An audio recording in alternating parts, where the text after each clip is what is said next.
Paz do Senhor, povo de Deus, um bom dia a todos, que Deus possa estar abençoando a nossa vida, a nossa casa, a nossa família. Eu quero, nesse momento aqui, deixar um estudo aqui para os irmãos bem simples, bem rapidinho, mas muito objetivo, e é algo que vai esclarecer algumas dúvidas para muitos irmãos. Às vezes a gente se pergunta assim, por que 4 evangelhos? Por que 4 e não um? Por que o que está em um, o que está no outro, o que está num juntou e fez só um evangelho de Jesus Cristo? Nós precisamos entender, irmãos, que os evangelhos eles foram escritos para públicos diferentes, com uma visão diferente, por pessoas diferentes. E eu entendo que os evangelhos eles se completam um com o outro. Os evangelhos, o que tem em um, às vezes não tem no outro, o que tem em um, às vezes está nos 4. Mas eu vejo Deus, às vezes, nos surpreendendo, porque hoje a gente fala muito acerca de marketing, não é assim? A gente fala muito a respeito de estudar sobre marketing e jogar o nome de uma empresa para cima, e a gente aprende algumas estratégias de marketing. Nessa época já tinha o marketing. Jesus já fazia, o próprio Senhor, ele planejou e projetou os evangelhos com um objetivo: atingir públicos diferentes, atingir pessoas diferentes, níveis de sociedade diferentes. Nós vamos ver, por exemplo, que Mateus ele escreve o Evangelho de Mateus para um público. Ele escreveu especificamente para os judeus. A intenção de Mateus era atingir os judeus. Por isso que nós vamos ver lá em Mateus, ele fala muito acerca da genealogia. Ele começa a pegar de Abraão e ele vai falando de fulano que gerou ciclano, que gerou beltrano, porque os judeus gostavam disso. Um judeu, quando pegava um livro para ler e ele já começava com algo que interessava para ele, os judeus tinham mais prazer e mais interesse naquela leitura. Então Mateus vai escrever para os judeus. Marcos, por sua vez, ele vai escrever para os gentios. Ele vai escrever para os romanos. Ele vai escrever o Evangelho de Marcos. Ele foi direcionado para um público que estava em Roma e automaticamente os gentios, que era o povo que não fazia parte dos judeus. Então nós vamos ver que os gentios eles não têm esse interesse pela genealogia, e Marcos ele vai falar muito acerca das ações de Jesus. Ele vai mostrar Jesus como servo. Por sua vez, Mateus vai mostrar Jesus como Messias, como o rei dos judeus.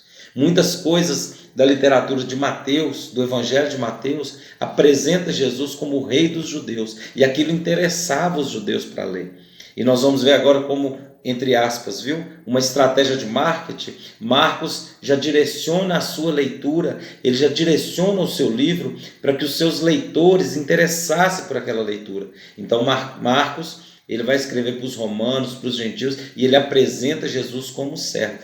Enquanto Mateus apresenta como o rei dos judeus, ele vai apresentar como servo e ele vai mostrar as muitas ações que Jesus fez. Nós vamos ver também Lucas. Lucas era médico, Lucas era alguém estudado, Lucas era alguém que sabia falar bem, Lucas era alguém que era doutor, né? Então o próprio Senhor pega Lucas e coloca ele para escrever um evangelho para os gregos. Os gregos eram apaixonados por literatura, os gregos eram pessoas apaixonadas pelas histórias, e Lucas ele tem uma função: apresentar Jesus como o homem perfeito. Apresentar Jesus como alguém que veio nessa terra como homem, o Deus encarnado. Amém? E por sua vez agora, por último, nós vamos ver o Evangelho de João. Quando ele escreve o Evangelho, ele vai direcionar o Evangelho para aquelas pessoas que estavam dispersas, para aquelas pessoas que tinham abandonado a fé, para aquelas pessoas que estavam longe. Nós vamos ver que o Evangelho de João é direcionado para uma igreja em Éfeso. Então nós vamos começar a perceber essas coisas. Nós propomos agora para a igreja essa jornada bíblica, essa leitura bíblica a qual nós estamos fazendo. E por que eu comecei do Evangelho de Marcos? Acredita-se que Marcos foi o primeiro evangelho a ser escrito, porque ele direcionou fontes para os outros evangelhos também. Muitas coisas que estão nos outros evangelhos foram extraídas de Marcos, e eles acreditam que ele foi o primeiro livro acerca de Jesus que foi escrito. Foi o primeiro evangelho. Há quem diga que o livro de Marcos é o livro mais importante do mundo, porque foi ele que serviu de fonte para tantas outras coisas e para falar acerca do nosso Mestre. Amém? Eu queria que você se empenhasse muito nessa leitura que nós estamos fazendo. Irmãos, é tão simples. É tão simples. Nós estamos lendo 2 capítulos por dia. Eu li 2 capítulos ontem, marquei no relógio só para me ter uma noção, 15 minutos, irmãos. Se você for ler, claro que você não vai ler correndo. Se você for gastar um tempinho, medita, sabe? Pede o Espírito Santo para te mostrar aquilo que está por trás da letra. Ele vai falar com você. Eu tenho certeza que essa leitura vai enriquecer sua vida, essa leitura vai enriquecer o seu ministério, essa leitura vai trazer conhecimento. E eu creio que muitas dificuldades na sua vida serão vencidas através do conhecimento da palavra de Deus. Porque a Bíblia diz que o meu povo perece por falta de conhecimento. Então, se você tiver conhecimento do Deus que você serve, se você tiver conhecimento do Deus que você resolveu servi-lo, sabe? Se você tiver conhecimento desse Deus que criou todas as coisas, desse Deus que é grande, que é poderoso, que é maravilhoso, eu tenho certeza absoluta, muita coisa na sua vida vai ser vencida pela palavra. Amém? Que o Senhor possa abençoar a tua vida. Eu estava meditando ontem no Evangelho de Marcos e eu me deparei com aquela parábola do semeador, a qual eu preguei acerca dela esses dias aqui na igreja.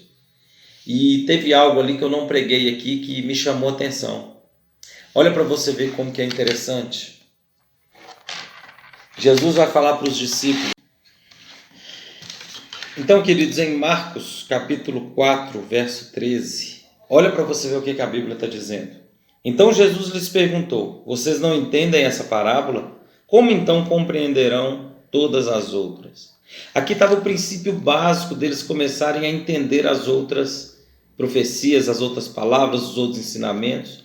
Olha o que Jesus está dizendo: se vocês não conseguirem entender essa parábola, vocês não vão compreender as outras. E o que tinha de tão importante nessa parábola? O que fazia dessa parábola o princípio para entender as outras? E eu comecei a ler, comecei a perguntar ao Senhor, e Deus falou no meu coração muito forte. Essa parábola está relacionada diretamente a ouvir. Se você parar para prestar atenção, olha como que Deus está falando acerca das pessoas ouvirem a palavra, sabe, receberem a palavra, deixar germinar a palavra. E eu comecei a entender que o Senhor estava preocupado exatamente com o fato dos discípulos ouvirem.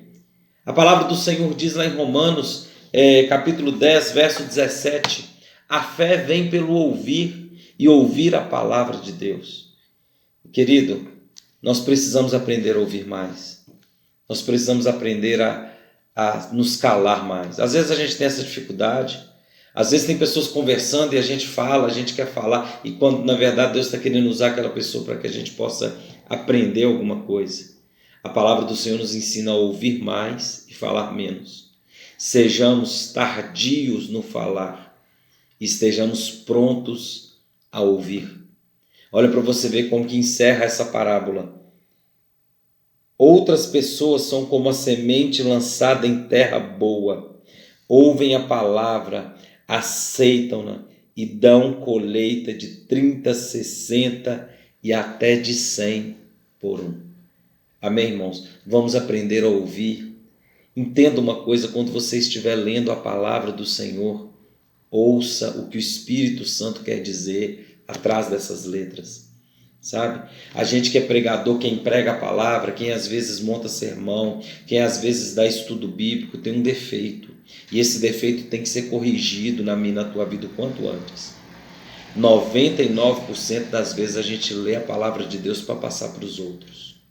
99% das vezes a gente lê para montar um sermão, para pregar, para aplicar na vida de alguém. Tinha que ser o contrário. Nós tínhamos que ler a palavra em primeiro lugar para falar com a gente, para que a gente seja alimentado, para que Deus mude a gente. Por que tem muita gente que prega e não vive o que prega? Porque só leu para pregar. Nós temos que ler para viver, para que o Espírito Santo fale no nosso interior, sabe?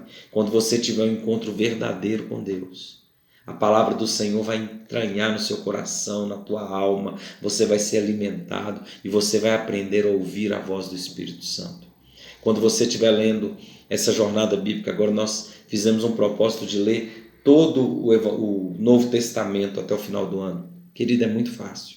E eu creio que Deus vai falar muito com você, em nome de Jesus. Seja abençoado e que o Senhor possa ministrar ao teu coração a cada dia mais, em nome de Jesus.